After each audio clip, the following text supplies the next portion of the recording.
ప్రభువైన క్రీస్తు నామములో దేవుడు అనుగ్రహించిన నా అక్కలకు, చెల్లెళ్లకు, నా ప్రియ తమ్ములకు, దేవుని పిల్లలైన అందరికీ నా హృదయపూర్వక మీ గురించి నేను ప్రతిరోజు జ్ఞాపకం తీసుకుంటున్నాను. నా ప్రార్థన చేస్తున్నాను. మీ ప్రతి అవసరత, ప్రతి అక్కత క్రీస్తు నామములో తీర్చబడుగాక. ఎంతో మంది కష్టాలు, ఎంతో మంది కన్నీళ్ళు, ఎన్నో రకాల బాధలు, వేదనలతో నలిగిపోతున్నారు. ప్రతి దానికి ముగింపు దేవుడు పలకబోతున్నాడు. God bless you. ఈరోజు మనం నేర్చుకోబోతున్న పాఠం ఏంటంటే త్యాగం అనే మాట గురించి మాట్లాడబోతున్నాం. త్యాగం. యేసు ప్రభువు ఈ లోకం కోసం తన ప్రాణాన్ని త్యాగం చేశాడు. సింపుల్ గా చెప్పుకోవాలంటే ఏముంది, ప్రాణం ఇచ్చాడు అంటారు. ఏముంది, ప్రాణం ఇచ్చాడు. ఇది సింపుల్ వర్డ్, మనం మాట్లాడుకునేది. పిల్లల జ్ఞాపకం తీసుకుంది. త్యాగం అనేది ఆషామాష మాట కాదు, నోటితో ఏదో పలికే మాట కాదు. త్యాగము చాలా విలువైనది. ఓ తల్లి తన బిడ్డను బ్రతికించుకోవడం కోసం గర్భము దాల్చినది మొదలుకొని ఆ బిడ్డ ఎదిగి పెద్దవాడై ప్రయోజకుడు అయ్యేంత వరకు ఆమె కళ్ళల్లో సరైన నిద్ర ఉండదు. తల్లి ప్రయాస ఎటువంటిదంటే గర్భం దాల్చిన దగ్గర నుంచి ఆ గర్భంలో బిడ్డోత్పత్తి మొదలు డెలివరీ సమయం వచ్చేంత వరకు కూడా ఆ బిడ్డను జాగ్రత్తగా, కడుపులో పెరుగుతున్న బిడ్డను చాలా జాగ్రత్తగా కంటికి రెప్పలాగా, ఎలాగా కంటికి రెప్పలాగా కాపాడుకుంటూ ఉంటుంది.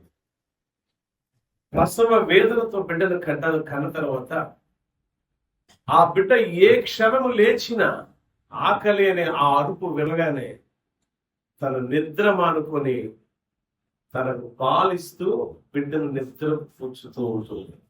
నిద్రపోతులా ఉండదు తల్లి. తన నిద్రను త్యాగం చేస్తుంది.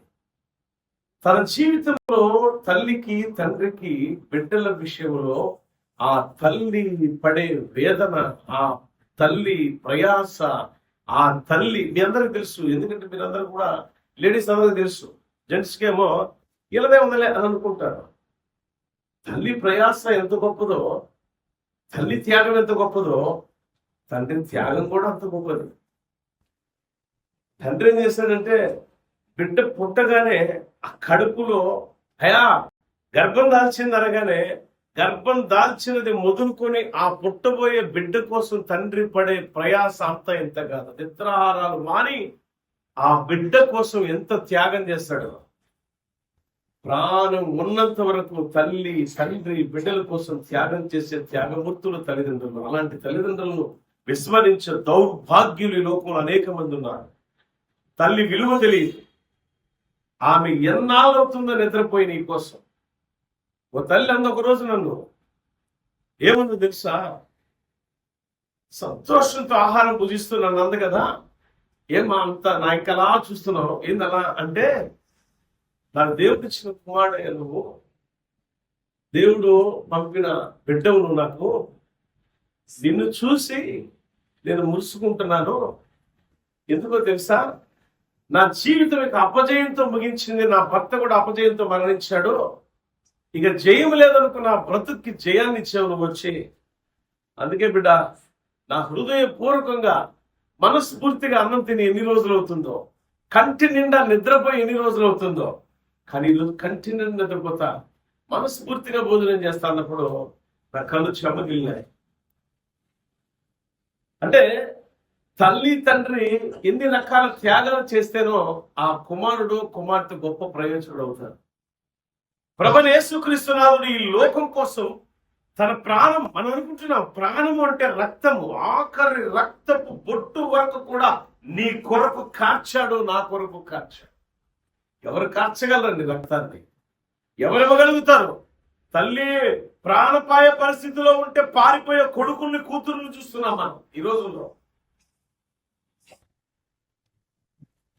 ఒక కుమారుడికి గుండె జబ్బును పడిపోయిన ఒక కుమారుడికి గుండె మార్పిడి అవసరమైతే అప్పటికే తల్లిని గెంటేసాడు ఆ కుమారుడు. నువ్వు నా దగ్గర ఉండొద్దని భార్య మాటలు వినేసి చాలా చులకన ప్రాయం చూస్తున్నాడు. చాటుగా మాటుగా బిడ్డ పడుతున్న ప్రయాసం చూసిన ఈ తల్లి ఆ డాక్టర్ కాళ్ళ మీద పడి అంటుంది కదా, అయ్యా నేను రేపో మా పెట్టి తిరిగి చనిపోతాను, ఒక చిన్న రిక్వెస్ట్ అయ్యా నిన్ను అంటుంది. ఏందమ్మా అంటే, ఈ హాస్పిటల్లో గుండె మార్పిడి కొరకు ఎదురు చూస్తున్న పేషెంట్ ఉన్నాడు కదా, నా గుండెని తీసి అతనికి వేయండి.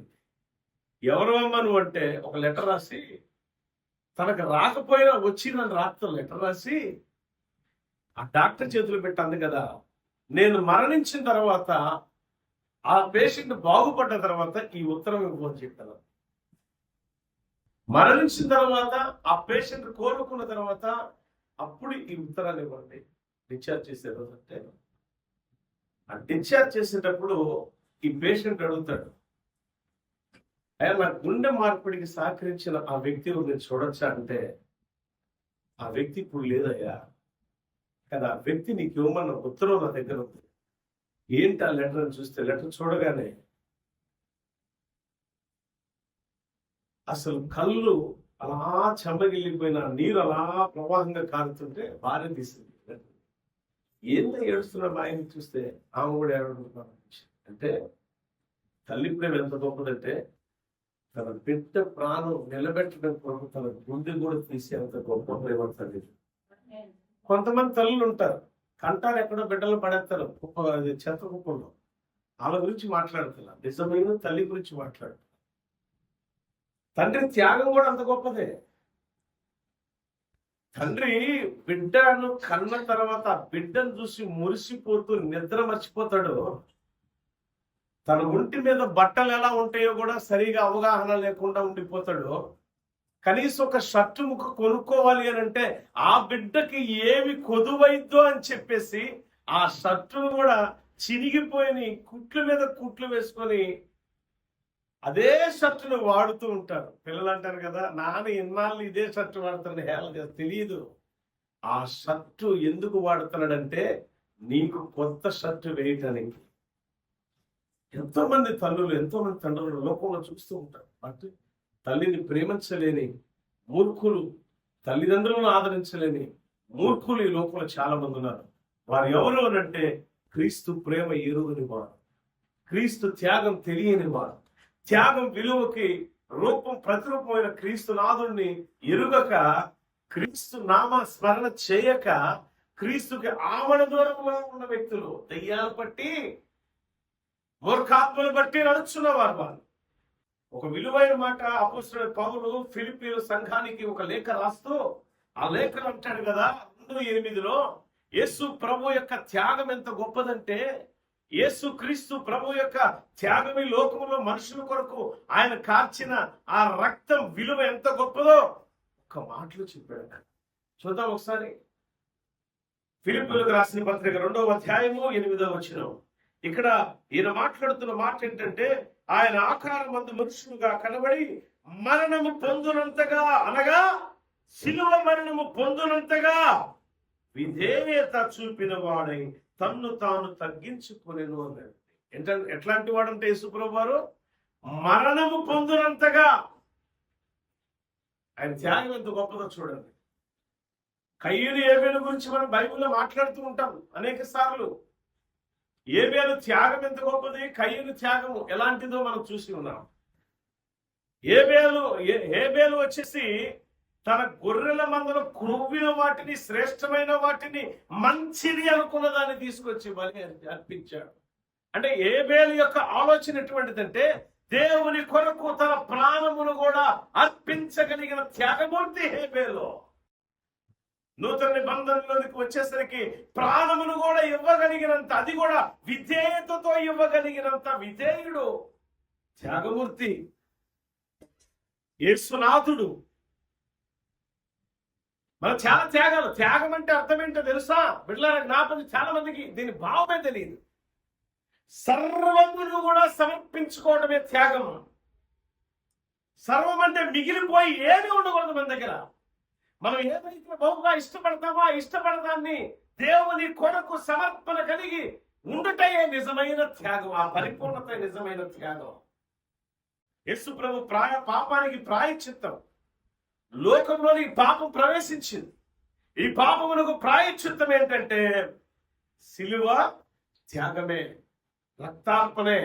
రక్తాన్ని విలువైన మూల్యముగా చెల్లించి నిర్దోషమైనది అమూల్యమైన రక్తాన్ని ఇచ్చి నిన్ను నన్ను కొన్నాడు. అపొస్తలుల కార్యాల గ్రంథం 20వ అధ్యాయంలో రాయబడిన ఒక మాట ఏంటంటే, తన స్వరక్తం ఇచ్చి సంపాదించిన సంఘం మీరు అంట. ఎవరన్నా రక్తం ఇచ్చి కొన్నారా? రక్తము అంటే ప్రాణమే అర్థం. నేను చెప్పిన తల్లి ప్రాణం ఇచ్చి బిడ్డను నిలబెట్టింది. తండ్రి జీవితాన్ని తన జీవితాన్ని త్యాగం చేసి బిడ్డలకు మంచి భవిష్యత్తునిచ్చేవాడు తండ్రి. వీరికంటే ఇంకా బహుశ్రేష్ఠుడు.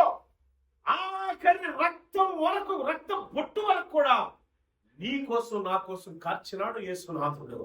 చెప్పడం కూడా తెలుస్తుందా? దేవునికి మహిమ. హల్లెలూయా.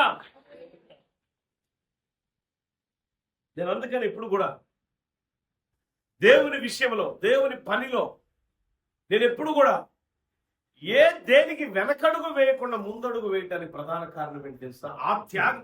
అంటే యేసునాథుడు మన కోసం చేసిన త్యాగంలో ఈ త్యాగం ఎంత గొప్పది. ఈరోజు ఒక 10,000 నువ్వు దాచుకున్నావు, లేదా ఒక 20,000 దాచుకున్నావు, లేదా ఒక 20 లక్షలు దాచుకున్నావు. బట్ దేవునికి త్యాగం చేయలేని ఆ లక్షల అవసరమా నీకు?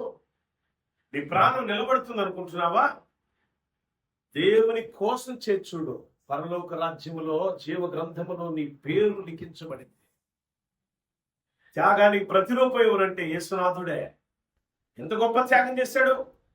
మత్తయి సువార్తలో ఆయన 26వ అధ్యాయములో 40వ వచనం నుంచి లేక ఇంకా 35 నుంచి 46 లేక 47 వచనాల వరకు ఏం రాయబడిందో చెప్తా. మీరు చదువు దక్కలారా, నా ముఖం ఎంత చూడండి. అక్కడ యేసు ప్రభువారు ఆ గెత్సేమనే తోటకు వెళ్ళి ఆయన ప్రార్థన, తండ్రి అయిన దేవుని ఎదుట మోకరించి ప్రార్థన చేస్తూ ఏమన్నాడు తెలుసా? తండ్రి, నీ చిత్తమైతే ఈ గిన్నె నా యొద్ద నుండి అయినను నీ చిత్తమే నెరవేర్చబడుగాక. ఏమన్నాడంటే? అయినను ఏమన్నా నీ చిత్తమే ఉంటో అదే జరగాలి ప్రభు. తండ్రి, నీ చిత్తం ఏంటో అది జరగాలి. దేవుని చిత్తము జరిపించడానికి మనం ఇష్టపడాలమ్మా. అప్పుడు మాత్రమే మహోన్నతుడైన దేవుడు మహిమ శరీరముతో ఆ తండ్రి అయిన దేవుని కుడిపార్శ్వమందు ఏ రీతిలో మహిమ సింహాసనం మీద ప్రభు అయిన క్రీస్తునాథుడు ఆసీనుడై ఉన్నాడో, ఆయన ప్రక్కన మనం కూర్చోవాలంటే, ఆయన ప్రక్కన మనం కూర్చోవాలంటే, ఆయన ఎదుట మనం నిలబడాలంటే, ఆయనతో కలిసి నివసించాలి అంటే ఒక త్యాగం నీ జీవితానికి అవసరం. ఏంటి ఆ త్యాగం అనుకున్నావు తెలుసా? అనుకోవచ్చు ఈరోజు పనికి వెళ్తే ఖచ్చితంగా 10,000 వస్తాయి. పనికి వెళ్తే 2,000 ఇస్తారు. పనికి వెళ్తే ఆదివారం కదా, పనికి వెళ్తే 3,000 ఇస్తారు. అఫ్ కోర్స్ 10 లక్షలు ఇవ్వచ్చు. నీ త్యాగం ఏంటి తెలుసా? అది వదిలేయటమే నీ త్యాగం. యేసు ప్రభు ప్రాణాన్ని విడిచిపెట్టాడు నీకోసం. యేసు ప్రభు రక్తాన్ని కార్చేసాడు నీకోసం. ఒక ఆదివారం, ఒక బుధవారం, ఒక ఆన్లైన్ ప్రేయర్కి ఏం త్యాగం చేస్తున్నావు? నిజమైన క్రైస్తవ భక్తులు ఎవరో తెలుసా? వాళ్ళు ఏం త్యాగం చేస్తారో తెలుసా? నిజమైన భక్తులు ఈనాటి కాలంలో, ఈ యొక్క ప్రజెంట్ గా ఇప్పుడున్న పరిస్థితుల్లో, ఇప్పుడున్న కాలంలో ఒక అద్భుతమైన త్యాగం ఏంటంటే 40 దినాలు ఉపవాస ప్రార్థన నుండి. లెంట్ డేస్ లో చాలా మంది 40 దినాలు పక్కాగా, అంటే ఖచ్చితంగా నిక్కచ్చిగా ఉపవాసం ఉండి దేవుణ్ణి ఆరాధిస్తారే, అది ఒక త్యాగమే. 40 రోజులు ఉపవాసం ఉండి కడుపు మార్చుకొని దేవుని సన్నిధిలో గడపడానికి ఇష్టపడతారే, ఆ కడుపు కట్టుకొని ప్రయాసపడుతూ దేవుని యొక్క విలువైన మాట కొరకు నువ్వు ఎదురు చూస్తున్నావే, ఆ విలువైన మాట నీకు నీ ఉత్సాహం, నీ బలం, నీ ఆత్మశక్తిని నింపుదలను, ఆత్మతో నువ్వు ఒక ఆత్మశక్తితో నింపుదలగా ఉండడానికి కారణమవుతుంది. ఆత్మశక్తితో ఎప్పుడైతే నువ్వు నింపుదలగా ఉంటావో దేవునికి ఇష్టడువే. మనుషులకి ఇష్టంగా లేకపోవచ్చు.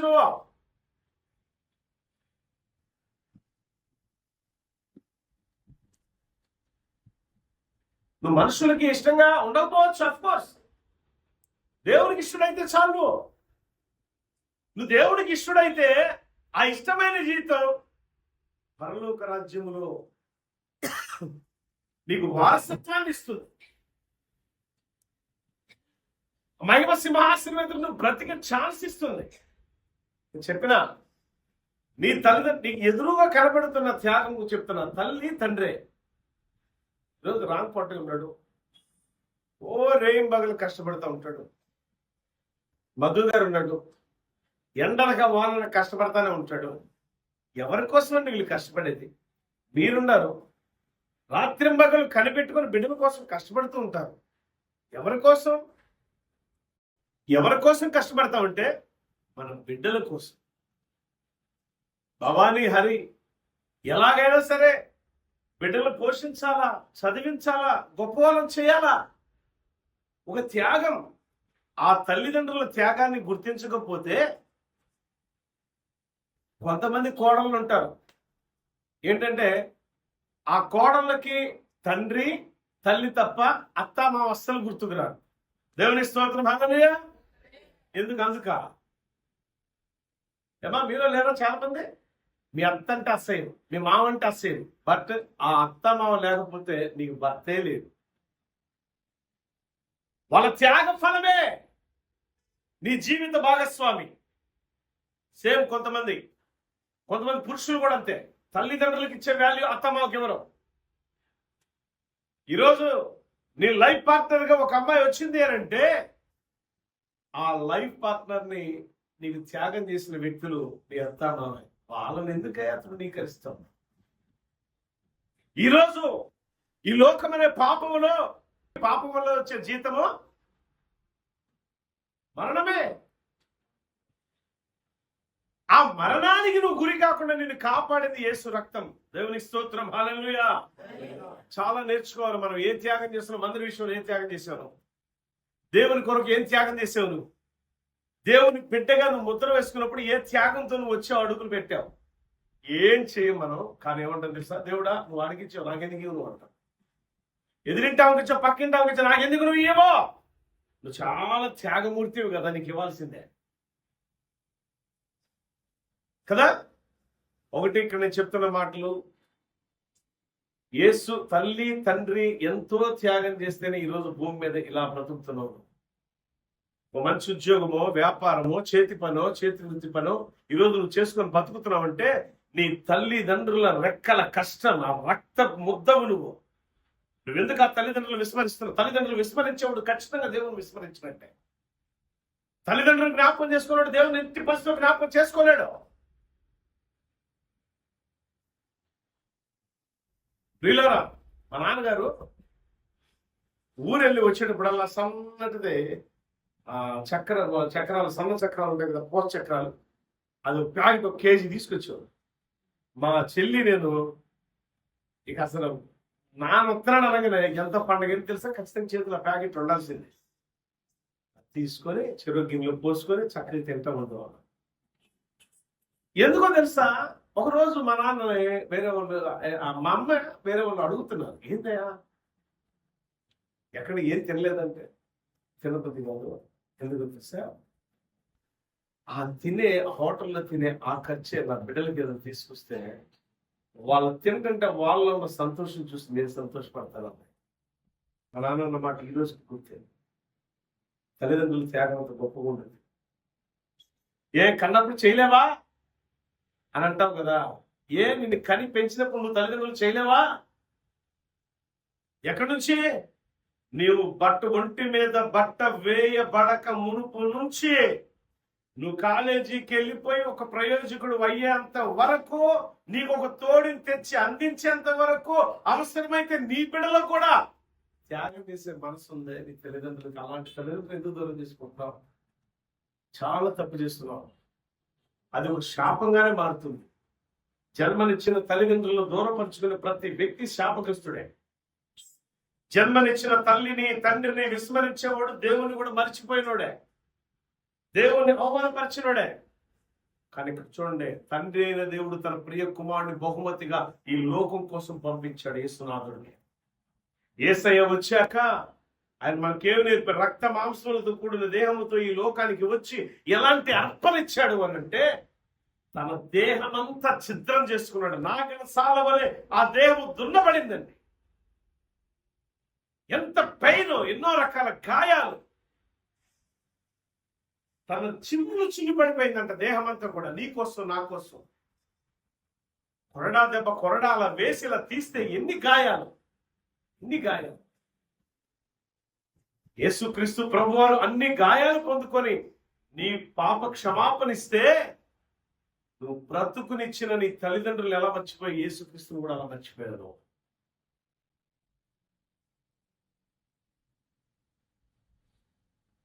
చూడండి ఒక మాట బైబిల్ గ్రంథంలో నుంచి, రోమీయులకు రాసిన పత్రిక 5వ అధ్యాయము 6-8 వచనాలు చూద్దాం. అక్కడేం రాయబడిందో యేసు ప్రభు యొక్క త్యాగము గురించి 5వ అధ్యాయం 6-8 వచనాలు. అక్కడ రాయబడిన మాట ఏంటంటే, ఏమైనగా మనం ఇంకా బలహీనమై ఉండగా క్రీస్తు యుక్తకాలం ముందు భక్తిహీనుల కొరకు. ఏమంటే క్రీస్తు ఎవరి కోసం చనిపోయాడంట? భక్తిహీనుల కోసం, పాపుల కోసం చనిపోయాడండి. నీతిమంతుల కోసంగా చనిపోయింది ఆయన. అంటే ఇప్పుడు నువ్వు భక్తిహీనుడువా అవునా కాదా? ఆయన రక్తం ఇవ్వబట్టి, ఆయన కొనబట్టి నువ్వు ప్రయోజకుడు అయిపోయావు, నువ్వు గొప్పవాడు అయిపోయావు. ప్రియ దేవుని పిల్లలారా, నీ కోసం ఆయన రక్తం చిందించబట్టి ఇంత గొప్పవాడు అయిపోయావు. అలాంటిది దేవుని ఎలా నువ్వు మర్చిపోతున్నావు? దేవుని ఎలా విస్మరిస్తున్నావు? పాపుల కొరకు, భక్తిహీనుల కొరకు ఆయన చనిపోయెను. తర్వాత అండి, అయితే దేవుడు తన ఎడల తన ప్రేమను వెల్లడిపరచుచున్నాడు. ఎట్లయినగా మనం ఇంకా పాపులమై ఉండగా క్రీస్తు మన కొరకు చనిపోయెను. ఎవరి కోసం చనిపోయింది ఆయన? మన కొరకు. అంటే మరణము, ప్రాణం అనేది త్యాగం చేశాడా లేదా ప్రభు మన కోసం? ఈ త్యాగం గొప్పదా? నీ కోసం నువ్వు పడాల్సిన బాధని, నువ్వు అనుభవించవలసినది, ఆ శ్రమను ఆయన అనుభవించాడు. నువ్వు పడవలసిన కష్టం ఆయన పడ్డాడు. నీకు వేయబడిన శిక్ష ఆయన అనుభవించాడు. కారణం ఏంటి తెలుసా? వీటన్నిటికి ముడిపడి ఉన్నది ఏంటి తెలుసా? ప్రేమ. నీ కోసం, నా కోసం ప్రాణం ఇచ్చిన క్రీస్తునాథుని నువ్వు మర్చిపోతున్నావు అంటే కృతజ్ఞతాహీనుడవు, కృతజ్ఞతాహీనురాలవే. ఆయన ఎందుకు ప్రాణం ఇచ్చాడు అని అంటే, నిన్ను ప్రేమించాడు, నీకోసం త్యాగం ఇచ్చాడు. ఏం త్యాగం ఇచ్చాడు? రక్తాన్ని ఇచ్చాడు, ప్రాణాన్ని ఇచ్చాడు. తన శరీరం మొత్తం కూడా ఛిద్రం చేసుకున్నాడు, తన శరీరం అంతా గాయపరుచుకున్నాడు నీకోసం. ఆయన నీకోసం అవమానించబడ్డాడు, ఆయన నీకోసం నిందించబడ్డాడు. అటువంటి ప్రభువుని ఎలా విడిచిపెట్టి ఉండగలుగుతున్నావు నాకు అర్థం కావట్లా. ఆదివారం వచ్చిందంటే నీ ఇష్టం వచ్చిన ప్రోగ్రెస్ పెట్టుకోండి. ఏది నీ త్యాగం? ఆదివారమే కుదిరిందా నీకు? దేవుడికి ఆరాధన సమయాన్ని, ఆ సమయాన్ని దొంగడు వలె ఉంటున్నావు, దొంగదాని వలె ఉంటున్నావు. ఎందుకు ఆ బ్రతుకు? ఎక్కడుందమ్మా నీ త్యాగం? ఎక్కడున్నాయా నీ త్యాగం? యేసయ్య వాయిదా వేయలా. తండ్రి ఈ ఒక్కసారికి 2 సంవత్సరాలు వెయిట్ చెయ్యి, ఆ తర్వాత నేను బలైపోతాను తండ్రితో. నీ చిత్తం ఎప్పుడో అప్పుడే నెరవేర్చు. మీ ఆలోచన ఏంటో తండ్రి అదే చేయండి. నేను నీ ఆలోచనకి ఎదురు మాట్లాడున్నావు. బట్ ఈ దైవజనుడి నోటి నుంచి దేవుడు ఏదైనా పలికాడు అనుకోండి, పాస్టర్ గారు నన్ను బల్లెలు తీసుకుని పొడుతున్నాడంట. అబ్బా ఎన్ని గాయాలైన పాప నీకు, ఎన్ని గాయాలు, రండి ఇంజక్షన్ చేస్తాను, కట్లు కడుతున్నాడు డాక్టర్ గారు అంటున్నాడు. అక్కడ మార్చుకొని బుద్ధిని, మార్చుకొని తత్వాన్ని, నీ ఆలోచన విధానాన్ని మార్చుకో. త్యాగం విలువ తెలుసుకొని త్యాగమూర్తి వలె నీవు కూడా బ్రతకగలిగితే మహిమ సింహాసనం క్రీస్తు రాజ్యానికి వారసులు అవుతావు, వారసురాలు అవుతావు. ఆ విలువే తెలియదు అనుకోండి, ఇక లేనే లేదు. అందుకే హెబ్రీ సంఘానికి అపోస్తలుడైన పౌలు ఒక లేఖ రాస్తూ దాంట్లో ఒక ఆఖరి మాట ఉంటాడు చూడండి. హెబ్రీ సంఘానికి రాసిన 10వ అధ్యాయంలో 26వ వచనములో ఒక అద్భుతమైన మాట అన్నాడు. నీ కోసం, నా కోసం హెచ్చరికైన మాట. యేసు ప్రభువు మీరు చేసిన పాపముల నిమిత్తం ఆయన గాయపరచబడ్డాడు. మీరు చేసిన పాపముల నిమిత్తం, మనం చేసిన పాపం నిమిత్తం ఆయన సిలువ వేయబడ్డాడు. తన ఆఖరి రక్త బొట్టు వరకు కూడా మన కోసం ఖర్చాడు. అయితే ఈ 10వ అధ్యాయంలో చూడండి 26వ వచనంలో ఒక్క మాట అంటున్నాడు. చూడండి ఏం మాట్లాడుతుంది కదా, మనము సత్యమును గురించి అనుభవ జ్ఞానము, సత్యమును గురించి, సత్యములుగా క్రీస్తుని గురించిన అనుభవ జ్ఞానం పొందుకున్న తర్వాత బుద్ధిపూర్వకముగా పాపము చేసిన ఎడల పాపములకు ఇక ప్రాయశ్చిత్తం ఇంకనూ ఉండదు. అంటే ఇప్పుడు చెప్పండి, పాపములు ఇంకా ప్రాయశ్చిత్తం ఉండనే ఉండిద్దా? మీరు అనుకోవచ్చేమో, తప్పు చేసి దేవుని అడుగుదామని ఎట్టకట్ట ఒప్పేసుకుంటాడులే అని. నువ్వు మళ్ళీ మళ్ళీ మళ్ళీ మళ్ళీ మళ్ళీ మళ్ళీ నాశనం అని ఆ గోతులోనికి వెళ్ళిన దాకా మళ్ళీ మళ్ళీ మళ్ళీ మళ్ళీ అనుకుంటూ పోతే ఆ గోతులో పడ్డ నేను ఎవడో రక్షించడిక. నీకు అసలు క్షమాపణ లేదు. ఇక యేసుక్రీస్తుని ఎన్నిసార్లు సిలువేస్తావు? యేసుక్రీస్తు నామానికి అవమానకరంగా ఎన్నిసార్లు నీ క్రియలు అలా జరిపిస్తూ ఉంటావు? ఎన్నిసార్లు అవమానకరంగా నువ్వు బ్రతుకుతావు?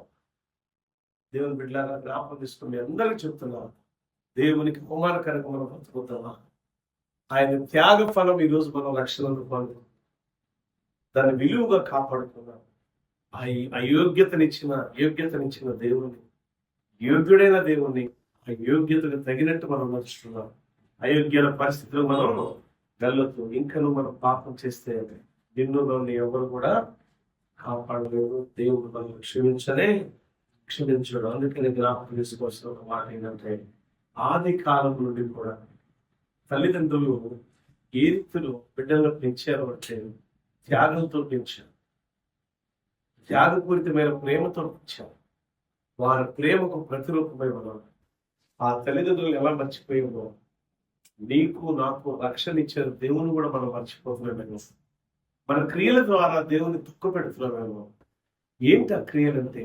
లోకంలో అసహ్యమైన ప్రతి క్రియను మనం చేస్తున్నామేమో, దేవునికి అవమానకరమైన ప్రవర్తన మనం ప్రవర్తిస్తున్నామేమో. వాటి నుంచి వేరే క్రీస్తుకు మహిమకరంగా జీవితం నిత్య రాజ్యానికి వారసులు అవుతాం. నిత్య రాజ్యానికి వారసులమైతే దేవునితో యుగ యుగాలు కలిసి బ్రతుకుతాం. దేవుడి మాటను దీవించుదాం. ప్రార్థన చేసుకుంటాం. మహిమ గల మా యేసు ప్రభువా, నీ పొందిన త్యాగం ఎంత గొప్పది. ప్రాణం ఇచ్చావు. తల్లిదండ్రులు ప్రాణానికి ప్రాణంగా బిడ్డలు ప్రేమించి వారి అవసరం, వారి కోరికలన్నీ చంపుకొని బిడ్డల అభ్యున్నతికి, బిడ్డల అభివృద్ధికి తల్లిదండ్రులు ఏ రీతిలో పాటుపడ్డారు. ప్రభు యవ్వన ప్రాయంలో తండ్రిని ప్రియ కుమారుడు క్రీస్తునాథుని ఈ లోకానికి పంపి యవ్వన ప్రాయంలోనే బలిదానం ఇచ్చావు. నీ ప్రేమ ఎంత గొప్పదయ్యా. ఆ ప్రేమ విలువ తెలుసుకుని మనసు మనం దయచేయండి. పాత్రలు ఉంచుమని చేస్తున్నాం. ఆమె అర్పించేదను నా దేహము సమర్పించేదను. సరిగమ పదని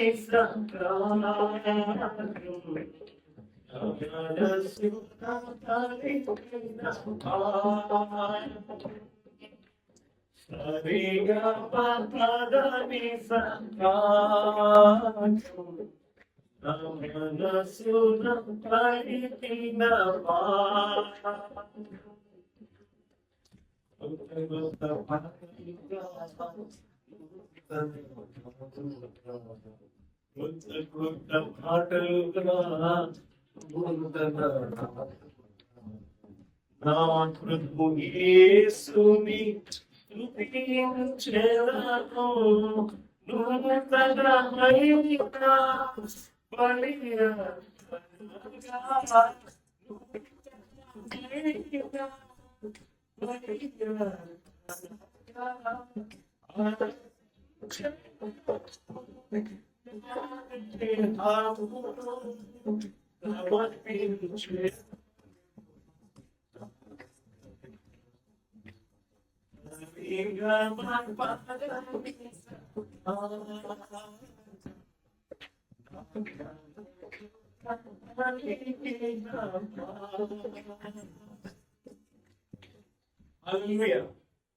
ఒక అర్పణ, ఓ సమర్పణ, ఓ త్యాగం. త్యాగములు ఎన్ని కలిసి వస్తాయి. సో నువ్వేం త్యాగం చేయబోతున్నావు దేవుని కొరకు? నిత్య రాజ్యంలో నువ్వు ప్రవేశించిన కొరకు ఏం త్యాగం చేయడం సిద్ధపడ్డావు? ఏం త్యాగం చేస్తావు? అర్పించదను, సమర్పించదను. అర్పిద్దాం మన దేహాన్ని, సమర్పిద్దాం మన హృదయాన్ని. మన త్యాగం ఏంటో నిరూపించుకున్న దేవుని సన్నిధిలో దేవునికి మహిమకరంగా జీవిస్తాం. దేవుడు దీవించుగాక. దయచేసి గమనించండి, సబ్స్క్రైబ్ చేయని వారు సబ్స్క్రైబ్ చేయండి, ఇతరులకి మెసేజ్ ఫార్వర్డ్ చేయండి. మిమ్మల్ని దేవుడు దీవించుగాక. యేసుని సాక్షిగా నేనుండుటకు మహిమగల నీ కృపతో నన్ను నింపుము. యేసుని సాక్షిగా నేనుండుటకు మహిమగల నీ కృపతో నన్ను నింపుము. పౌలు శీల వలెనే ప్రలాపించెదా, పౌలు శీల వలెనే ప్రలాపించెదా. ప్రభువాని పాత్రుడనై నిరీక్షించెదా, ప్రభువాని పాత్రుడనై నిరీక్షించెదా. నిరీక్షించెద దేవా, నీ వాక్కు కొరకై ప్రలాపించెద ప్రభువా, నీ పాద పూజకై నిరీక్షించెద దేవా.